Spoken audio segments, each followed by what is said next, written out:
Hola a todos, bienvenidos nuevamente. Vamos a continuar con la lectura de la instrucción Redemptionis Sacramentum de la Congregación para el Culto Divino y la Disciplina de los Sacramentos, que trata sobre algunas cosas que se deben observar o evitar acerca de la Santísima Eucaristía. Esta semana daremos lectura al capítulo número 5. Este capítulo se titula Otros aspectos que se refieren a la Eucaristía. El lugar de la celebración de la misa. La celebración eucarística se ha de hacer en lugar sagrado, a no ser que en un caso particular la necesidad exija otra cosa. En este caso, la celebración debe realizarse en un lugar digno. De la necesidad del caso juzgará habitualmente el obispo diocesano para su diócesis. Nunca es lícito a un sacerdote celebrar la Eucaristía en un templo o lugar sagrado de cualquier religión no cristiana.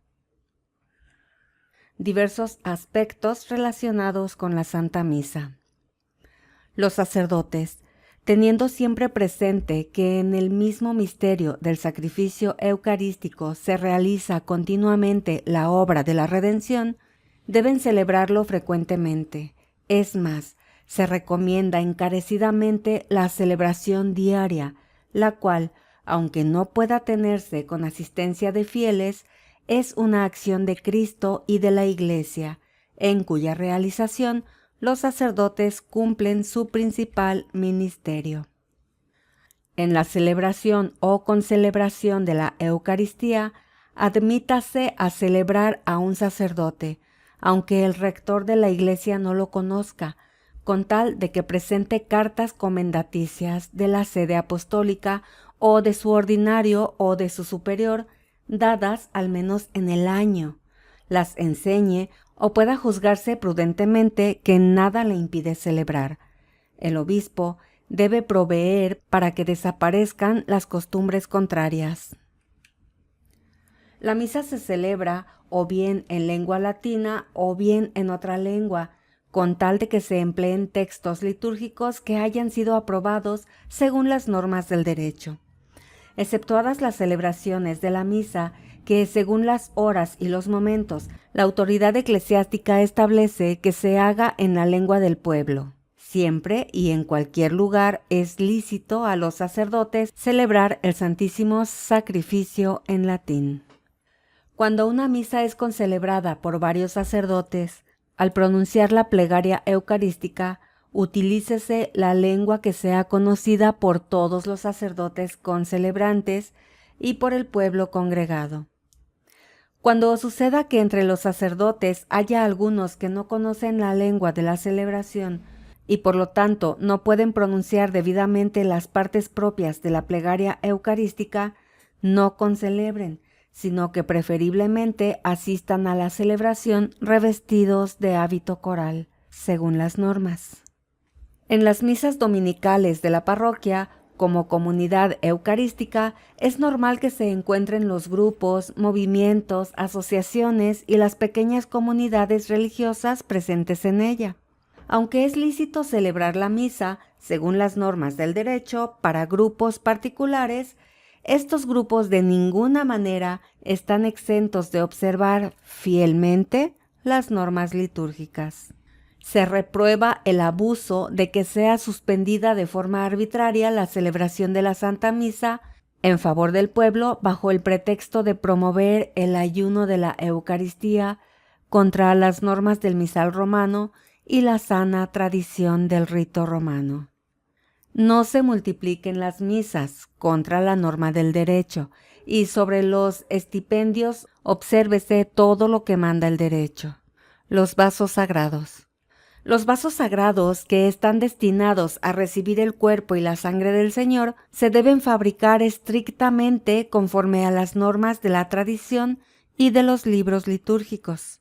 Las conferencias de los obispos tienen la facultad de decidir, con la aprobación de la sede apostólica, si es oportuno que los vasos sagrados también sean elaborados con otros materiales sólidos.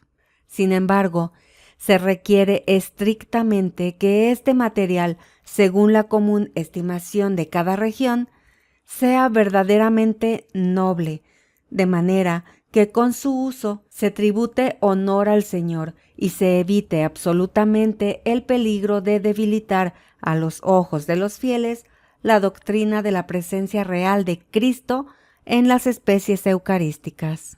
Por lo tanto, se reprueba cualquier uso por el que son utilizados para la celebración de la misa vasos comunes o de escaso valor, en lo que se refiere a la calidad o carentes de todo valor artístico o simples cestos u otros vasos de cristal, arcilla, creta y otros materiales que se rompen fácilmente. Esto vale también de los metales y otros metales que se corrompen fácilmente. Los vasos sagrados, antes de ser utilizados, son bendecidos por el sacerdote con el rito que se prescribe en los libros litúrgicos. Es laudable que la bendición sea impartida por el obispo diocesano, que juzgará si los vasos son idóneos para el uso al cual están destinados. El sacerdote, vuelto al altar, después de la distribución de la comunión, de pie junto al altar o en la credencia, purifica la patena o la píxide sobre el cáliz. Después purifica el cáliz como prescribe el misal y seca el cáliz con el purificador. Cuando está presente el diácono, éste regresa al altar con el sacerdote y purifica los vasos. También se permite dejar los vasos para purificar, sobre todo si son muchos, sobre el corporal y oportunamente cubiertos en el altar o la credencia, de forma que sean purificados por el sacerdote o el diácono inmediatamente después de la misa, una vez despedido el pueblo. Del mismo modo, el acólito debidamente instituido ayuda al sacerdote o al diácono en la purificación y arreglo de los vasos sagrados, ya sea en el altar, ya sea en la credencia. Ausente el diácono, el acólito litúrgicamente instituido lleva los vasos sagrados a la credencia, donde los purifica, seca y arregla de la forma acostumbrada. Cuiden los pastores que los paños de la Sagrada Mesa, especialmente los que reciben las sagradas especies, se conserven siempre limpios y se laven con frecuencia conforme a la costumbre tradicional. Es laudable que se haga de esta manera, que el agua del primer lavado, hecho a mano, se vierta en un recipiente apropiado de la iglesia o sobre la tierra en un lugar adecuado. Después de esto, se puede lavar nuevamente del modo acostumbrado. Las vestiduras litúrgicas. La diversidad de los colores en las vestiduras litúrgicas tiene como fin expresar con más eficacia, aún exteriormente, tanto las características de los misterios de la fe que se celebran, como el sentido progresivo de la vida cristiana a lo largo del año litúrgico. También la diversidad de ministerios se manifiesta exteriormente, al celebrar la Eucaristía en la diversidad de las vestiduras sagradas. Pero estas vestiduras deben contribuir al decoro de la misma acción sagrada. El alba está ceñida a la cintura con el cíngulo, a no ser que esté confeccionada de tal modo que se adhiera al cuerpo sin cíngulo. Antes de ponerse el alba, si no cubre totalmente el vestido común, alrededor del cuello, empléese el ámito.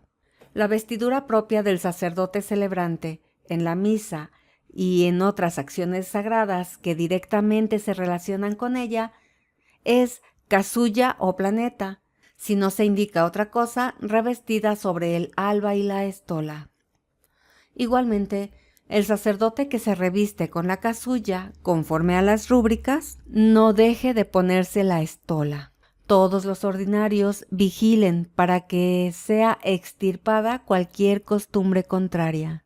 En el misal romano se da la facultad de que los sacerdotes que concelebran en la misa, excepto el celebrante principal, que siempre debe llevar la casulla del color prescrito, pueden omitir la casulla o planeta y usar la estola sobre el alba cuando haya una justa causa, por ejemplo, el gran número de concelebrantes y la falta de ornamentos. Sin embargo, en el caso de que esta necesidad se pueda prever, en cuanto sea posible, provéase.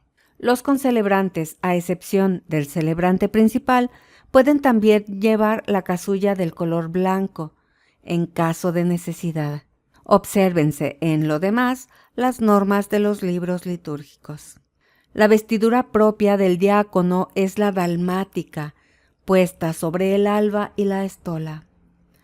Para conservar la insigne tradición de la Iglesia, es recomendable no usar la facultad de omitir la dalmática.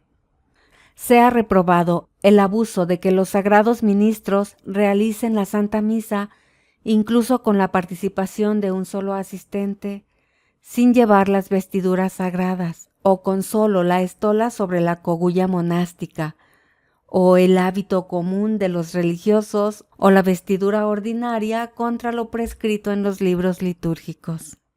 Los ordinarios cuiden de que este tipo de abusos sean corregidos rápidamente y haya en todas las iglesias y oratorios de su jurisdicción un número adecuado de ornamentos litúrgicos confeccionados según las normas. En los libros litúrgicos se concede la facultad especial para los días más solemnes de usar vestiduras sagradas festivas o de mayor dignidad, aunque no sean del color del día.